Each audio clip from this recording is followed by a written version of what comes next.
សួស្តីមួយវីដេអូនេះថតចិត្តម៉ោង10យប់ហើយចឹងនេះសាក់យើងចូលស្តុកទៀតហើយបាទ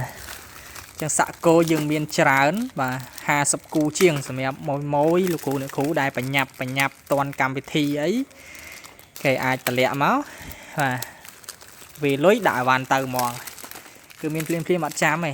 យើងធ្វើមួយថ្ងៃលក់មួយថ្ងៃអត់មានកំងទុកឯណា2 3ថ្ងៃបានយកមកលក់អីអត់ទេនេះមានច្រើនណាអញ្ចឹងបញ្ជាក់ឡើងវិញតិចអាចតម្លាក់កំងបានផ្ញើចេញស្អែកណាហើយកុំចាំយូរពេកយ៉ាត់អស់ប៉ុណ្ណឹងថ្ងៃហ្នឹងហើយនេះសិតតែភ្ញៀវយកនោះចងថងនោះសិតភ្ញៀវយក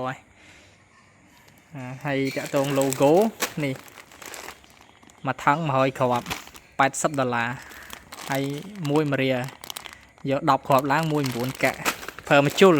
បងប្អូនមិនបាច់ភ័យថាប្រើម្ជុលតិចខូចអាវអត់ខូចទេម្ជុលទូចហើយស្រាលក៏ផ្លើក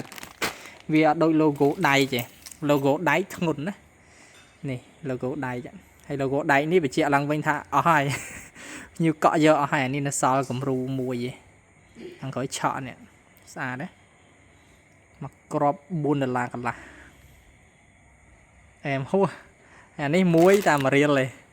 តែស្អាតដូចគ្នាណាស្អាតដូចគ្នាអ្នកខ្លះក៏ស្រឡាញ់ធ្ងន់ប្រើធ្ងន់ទៅអ្នកខ្លះប្រើ